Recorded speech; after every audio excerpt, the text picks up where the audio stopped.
Ay, ang ganda ng view dito sa lookout sa Wainui Mata at nagdododash kami ni Lolo. Sabi ko, daan muna tayo dyan. Pinagbigyan naman ako.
Kung maalala nyo, nagkaroon tayo ng mga bagong halaman at itong update natin sa kanila, medyo parang ilang weeks na rin silang naandito sa bahay.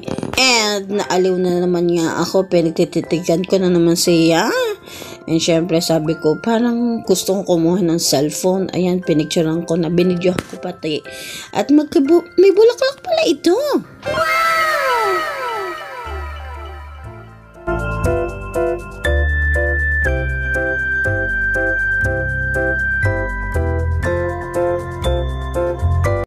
And try natin yung pinanood ko sa YouTube. Yung parang boiled na saging. Tingnan natin, pwede daw ito sa microwave. Ibabalot lang natin sa tissue. Medyo malaki yata yung saging natin, kaya dagdagan natin ng tissue. And sabi nga daw doon, ipaikot-ikutin natin ito sa microwave ng 3 minutes. Pero yutay-yutayin natin, baka mabigla.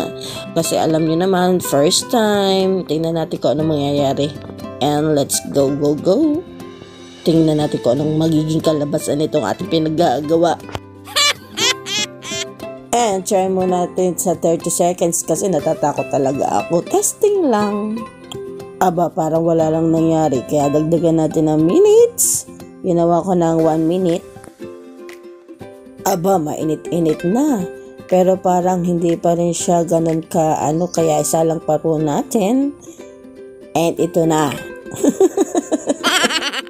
Nainip kasi ang lola nyo, kaya isinalang ko ulit siya ng another 2 minutes o 4 minutes na. Ginawa kong lampas pa sa 3 minutes kasi malaki yung saging natin. At itong nangyari, umaasbok na nga sa usok. And sa bagay, the first time, tingnan natin kung ano resulta at na-smash. Grabe. Na bumigay yung ating saging. Tingnan natin kung pwede pa natin kainin ito. Grabe, ang init talaga. Umuusok pa talaga siya. And yung kabilang side lang naman talaga yung napirat at saka nalabsak. Pero okay naman yung kabilang side. Kaya uubra pa rin ito. Tingnan lang natin kung anong lasa. Super excited pa naman na lola nyo ma-try ito kung tunay nga. Pero parang namang tunay sa kabilang side. Huwag nga lang doon sa kabilang side. And yung amoy niya talagang tunay na nilagang saging ang amoy niya. Parang ang asarap. Kaya lang masarap sana kung medyo matigas-tigas pa itong naging nangyaring pagluluto natin sa microwave. And siguro nga napa-over tayo sa minutes. Siguro dapat 3 minutes lang. O okay naman. Hintayin lang natin siyang tumigas-tigas ng kaunti kasi parang lapsak talaga. Medyo masarap pa rin yung nilagang saging. And syempre, hindi ako nadala. Umulit pa ako. Ginawa kong 3 minutes pero parang ganun pa rin. And so, next time dapat 2 minutes lang. Pero kung may next time pa, at least alam na natin. Busy yung lolo nyo. Nag-estimate ako na lang gagawing scaffold. Parang engineer ang peg ng lolo nyo. Bali, nagko-compute siya na drawing, di ba? Parang engineer. And today nga ay Sunday. Walang pasok. Lahat kami. So, sabi ko kay Rapa, tuturuan ko siyang gawa ng gawaing bahay. Kanina naglaba kami tapos siya magtutupi na. It's time na talaga. Kasi wala rin lang naman siyang ginagawa. Kaya better na mag-aral na siya na maggawa ng sarili niya. Kahit kanya man lang gamit. And sa totoo lang, marunong naman maglinis si Rapa Boy ng kwarto niya at di damit naman. Ang tanong lang, mauulit kaya itong mga pangyayaring ito? Maglalaba at magtutupi si Rapa Boy ng damit?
Good morning! Wow, pulang-pula ang lola nyo, pati Enzo pa.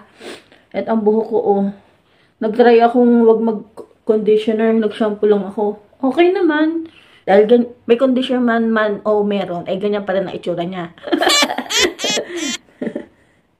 Okay na yan, basta may buhok. So, ano bang utang ko sa inyong kwento? So, pagsimulan ulit natin ang ating kwento. Saan ba tayo naputol? I-refresh ko muna kasi nasa na yung aking cellphone. Titignan natin kung saan tayo naputol sa ating kwentuhan. And bago nga pala natin simulan na ating kwento, isisync ko muna dito yung clips nung nakuha ko yung email from Google AdSense na ako daw ay may sweldo na. Watch this. Dumating na. Chinek ko nga. Di pa ako nakaligo. Mamaya liligo muna tayo bago mag-open na ating Timo. Girls! It's really happening! Yes! Meron pa naman natitira kasi meron tayong pinaglalaanan nga doon sa sweldong yun at ikikwento ko ngayon kung ano yung mga nangyari sa sweldo kong yun. Alam mo, hindi naman talaga siya doon kalakihan pero pipilitin kong yung ma-spread out na maganda-ganda yung ating unang sweldo. Siyempre, unang sweldo. Happy ako, kaya dapat happy din kayo. And, ma-share ko din lang sa inyo. Today nga is Monday. Kahapon, nag-iba na naman ang oras dito sa New Zealand. Dati, pag summer or spring, ay 5 hours ang ahead natin dyan sa Pilipinas. Ngayon naman, na autumn at mag-winter na, 4 hours na lang ang gap natin sa Pilipinas. And, ang tawag nila doon, may iba't ibang tawag. Pag yung 5 hours na ang gap, ang tawag doon ay New Zealand Daylight Time. Tapos pag naman 4 hours lang ay New Zealand Standard Time. Kasi nga ngayong autumn ay yes, mabilis na nga kayo ngayon dumiling dito sa New Zealand. Means hindi katulad noon na 9 PM ay maliwanag pa, pero ngayon hindi na. At saka sa umaga talagang madilim pa talaga at nakita nyo naman sa mga nakaraang kong mga video. So, pag-usapan na natin kung paano natin ginastos ang ating sweldo. Ang unang sweldo ko po nga pala dito sa YouTube ay New Zealand dollar siya is 140. Ang minimum talaga ay 130. So, nakaangat naman ako ng $10 dahil nga nahagip doon sa ating cut-off na every 20 or hanggang 26 ng month, yun ang cut-off ng ating YouTube. Pero, ito nga, dahil nga medyo slow ang flow ng ating sweldo, inabot yung aking sweldo ng 9 to 10 months. Okay lang yun. At least na pera siya. Hindi, ano nga, maganda nga yung nangyari kasi kung hindi mo siya ma-reach ng month na yun, hanggang sa mabuo mo yung iyong $130, ay doon mo siya mapepera. At least hindi siya nakakain, naiipon talaga siya doon sa iyong account. And very, very good. Pero pag yun nga, once nga na nabuo mo na yung threshold, payment threshold, ay makaka-receive ka ng iyong email na nag-forward na sila doon sa iyong trustee na papadalhan ng pera. And yun, nakuha ko nga aking 140 New Zealand dollar. Paano ko ginastos yun? Eto. And nagmamadali na ako kasi ang cellphone ko ay umaatungal na naman. Nakakainis. Kailangan na natin ng, ewan ko, bakit itong aking cellphone? Kakwenta na naman tayo. Putulin na natin. So, itong ating 140. So, yun nga. Ang bala ko nga sa inyo ay magpaparaffle to halos half ng ating sineweldo ay inilaan ko nga dito sa ating paraffle. And syempre, meron dong counting part, bibigay ko doon sa aking parents, treat sa kanila pang merienda. At saka, kung i-convert natin yung $140, ay magkano ga naman yun. And kung ita-times natin siya sa 34, bali 4,760 lang yun. So, yung 2,000 ay binadala ko sa Pilipinas para sa ating paraffle. Tapos yung 500 doon, binigay ko sa parents ko pang merienda. Yes, para naman makatikim ng ang unang sweldo ko sa YouTube ang aking parents. Tapos, ang natira nga sa atin ay yung 80. Hinati ko ulit yun. Yung 40 sa lola nyo. Tapos yung 40 binigay ko doon sa mag-ama. Dahil sabi nga ni Lolo, magpapagupit si Rapaboy. Eh, parang ang halos ang pagupit ni Rapaboy doon, 25. Tapos pumunta sila doon sa affair ng mga bata. May binili daw sila mga potato. Meriendang kot-kot. Hindi nga ako kasama kasi duty ako. Yun, doon nila ginastos. Yung $40 na binigay ko. Kasi hindi na nga nagka-time tayo na magkaroon ng treat. So, yung 40 sa akin, yung 20, hinati ko ulit. At yun ay inilaan ko basta sa sarili ko. Tapos, yung 20, ay nagyaya nga ako magkape kay Lolo at dinagdagan na nga niya ng pie. Yun, dito sa pinagdidata natin sa may baybay dagat. And yun nga, nag-imot-imot ang lolo't lola niya ng pakape-kape doon sa may mga yacht. Tapos, yun simple lang, ang pinabiloy nyo, ang paggupit dito, ang mahal na. Magkano yun? 25. Kung hindi pa kasama si Lolo nun, 30 yun. Eh kaso, kakilala na si Lolo dun. Kaya discounted na yun. Magkano yun? 13 paggupit. 35. 1,000 paggupit ni Rapaboy.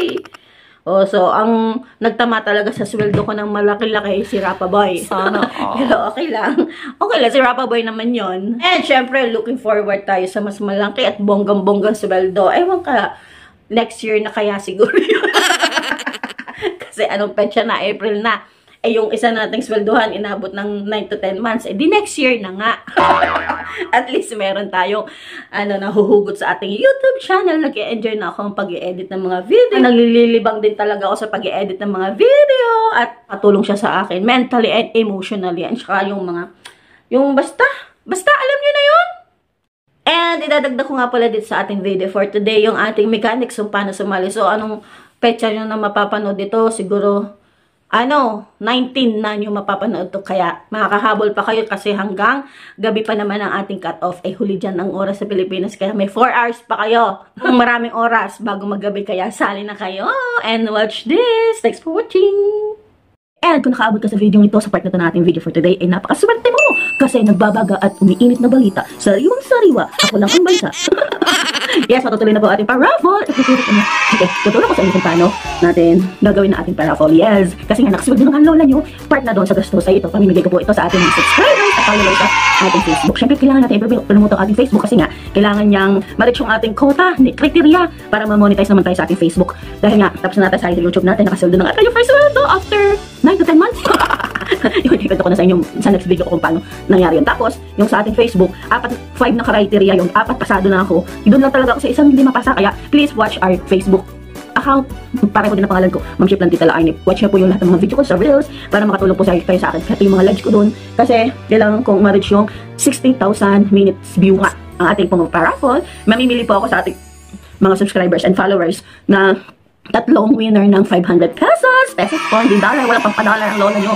So, sa Pilipinas po ito. Kung may mga kakilala po tayo ng mga kasama natin sa New Zealand, kahit sa all over the world, ng mga subscriber natin at followers sa Pilipinas, pwede nyo po silang i-join sa ating paraffle. Paano ba? Paano? Ipopost ko itong ating video ng April 12. So, bibigyan ko kayo ng 1 week. Hanggang 19, i-close na natin. Kaso, ang problema natin ay ang ating oras ay may gaps na 5. Na hindi ko alam kung kailan magpo-4. Parang malapit-lapit na. Basta, hanggang sa date ng 19 natin i-cut off. So, pag-aaralan ko pa. Mag-aaralin na naman. Siyempre, dapat valid yung inyong entry. Dapat followers kayo or subscribers sa ating channel, syempre. Tapos, i-dodraw ko yung ating raffle. Check ko muna kung valid. Monday, sa Facebook ko po i-dodraw ang ating mga winners at i-PPM ko naman kayo kung kayo ay kasama sa ating winner. Tatlo po yun, 500 pesos. Kasi 3 years, at sa akong lang talagang budget ang lola nyo. Maganda rin kaya yung 500 na mabibili na yun ng load, baon, o kaya ay bigas at ulam, o diba? Maganda na rin yun. And ano nga pala, ipapadala ko po yung mga napalalunan nyo sa Palawan Pawn Shop. Hindi na ako nag-Gcash kasi limited lang yung sa Gcash, diba? Pag may Gcash number ka lang. Isa pa lang sa Palawan Pawn Shop, not sponsored, Ashumera, ay madali-dali at saka mura. Mura ang charge. Palawan Pawn Shop. So, doon tayo mag-usap sa PM sa mga pang mga information na kailangan natin sa Palawan Pawn Shop. So, dapat kukunin ko ngayon yung valid number at saka yung name, full name, kasi kailangan nyo ng ID pag kayo kumuha ng inyong premyo. Eh, pag-umpisa natin, ang tagal-tagal. So, make sure na nakasubscribe po kayo sa ating YouTube channel at saka sa ating Facebook. Pareho lang po yung pangalan nyo, Ma'am Shi Plantita La Arnie. Yes, dapat po naka-follow kayo, subscribe. Tapos, kasi may mga times na magkaiba yung pangalan sa YouTube at magkaiba ang pangalan sa Facebook. So, doon po kayo magko-comment sa may picture na to sa Facebook. Yan. And so, nasa YouTube channel na tayo. So, screenshot nyo yung inyong YouTube para ma-check ko kung subscriber kayo. Screenshot. Tapos, isa-send at i-comment natin kasi alam ko sa comment box ng YouTube channel, walang picture. Tama ba? Kaya doon na lang tayo. At saka, pinopromote ko talaga yung ating Facebook. Doon ko kayo magko-comment na may picture ng inyong YouTube channel sa Facebook account ko. Tapos, comment kayo doon ng kahit ano. Siyempre, subscribe, followers ko din kayo sa Facebook. Yun lang. Ganun lang. Mag-screenshot ka lang na inyong YouTube channel para ma-check ko. At saka para isang entry lang. Yun. Tapos ililist ko lang yung mga pangalan kasi hindi ako marunong anong dinodro. May nakikita ko mga nagdodro pero palabunot na lang sa ating paraffle kasi hindi pa high-touch ang lola nyo. And kung nag-iisip kayo kung ano i-comment nyo sa akin sa Facebook, kahit batiin nyo ako ng aking 3rd anniversary sa YouTube channel o kaya batiin nyo ako kung kano kaganda. And pwede din kayo mag-suggest. Pwede din kayo mag-comment doon sa ating YouTube channel para mas ma-recognize ko kayo sa ating YouTube channel at para ma-check ko kung nakasubscribe nga kayo sa ating Facebook. Ganun lang yun. Basta mag-alternate ako check sa YouTube. Pero dapat sana dalawa yung inyong ginawang pagpa-follow at saka subscribe sa akin. Follow and subscribe. Subscribe YouTube channel and follow my Facebook. And syempre, pero ang magiging valid din talaga ay doon sa ating Facebook. Kasi pinapromote ko nga Facebook. Basta pag nakita ko yung mga pangalan nyo doon, okay na yun. Tapos, kahit ka-suggestion, kung ano mga dapat pang i-improve, o kaya ay kung may itatanong kayo sa akin, huwag lang masyadong mahirap, huwag math. Hindi ko alam. Kaya naintindihan nyo na ba ang mechanics natin para so ang magiging keyword lang doon. Subscribe ang YouTube, follow ang Facebook, screenshot ang YouTube, at i-comment at mag-send sa comment box ko sa Facebook na itong sa picture na to yan. Magpopost ako after nyo mapanood sa YouTube channel yung ating, hindi naman pwedeng dapat ibabudget na i-arrange natin sa ating pagpopost kasi late na nga tayo. And syempre, yung malalaman nyo sa live ko, ang aking mag-live ako ng April 22, siguro mga hapon yun. Doon ko i-dodraw yung ating mga mananalo sa ating paraffle. 3 ang mananalo ng tigpa 500 pesos. And yes, I'm so happy. Malay nyo naman, sa mga magdadaan pang mga panahon ay mas mag-improve ang ating sweldo. Siyempre, improve din ang ating paraffle. Kaya na yung pa-third ay, yaang babawi naman tayo, lalo na sa pa-fourth, pa-fifth, pa-grabe na yun. And kaya pang iniintay nyo, subscribe nyo na po ako at i-follow nyo po ako sa Facebook. At meron nga palang nagtatanong, kasi napapanood din tayo nga sa YouTube, sa Facebook. Sabi nila, hindi daw nila ako masubscribe. Ang gagawin nyo po ay ito. Ang gagawin po natin, ganda naman ang ating wallpaper. Hahanapin nyo po ang ating YouTube app. Yan, ganyan. Tapos, isa-search nyo po yung Ma'am Shi Plantita. Ma'am Shi. Yan, alabas na. Ma'am Shi Plantita La Arnie. Kung hindi pa siya lumalabas sa inyo, tuloy nyo lang yung pagtatype. Yan. Tapos, di nakasubscribe na ako. May kita nyo kung kailangan nyo mag-subscribe, may nakaligay dyan. Subscribe, pipindutin nyo lang yun. Bahala na kayo kung alin doon ang pipiliin nyo sa mga notification. And qualified na kayo sa ating YouTube channel, Facebook naman. So, ganun na nga, hindi nyo pa ako masasubscribe sa Facebook using sa Facebook app, dapat po sa YouTube. Tapos sa Facebook, madali naman. Alam ko na yun. Alam nyo na yun. So, yun, wala na tayong problema. Tuloy-tuloy na po nga. Pero wala na tayong iniintay sa ganun na yun. And that's all for today's video. Please like, share, subscribe our YouTube channel. Sapili po kayo sa ating paraffle. And bye-bye! And sali-sali na po sa ating paraffle. See ya sa ating FB Live pag dinood na natin. Thank you po. Thanks for watching. And dahil nagbago nga po ang ating oras, ay ang ating live po ay 3 PM dito sa New Zealand. Diyan po sa Manila time ay 11 AM. Kaya sali na po kayo. Abangan! Sino kaya mga mananalo? Excited na ako. So, nung isang beses nga pala, namili kami ni Lolo ng mga gamit dito. At sa tissue, may nakita kaming free! Oh, ang ganda, oh. Ang cute! Stuffed toy na aso na makeup na I love New Zealand. O, diba? Inaarbro sa akin ni Rapa. Hindi ko ibigay kasi akin siya. Ang cute. Bigay sa akin ni Lolo. Oh, ganda. Ang cute. Hindi ko na nga tinanggal dito at baka magdumi lang. O, diba? Ang ganda. Commercial lang. And good morning! Ang lamig-lamig. And yes, sinatid ako ni Lolo papunta sa work. Ang lamig! Have a nice day!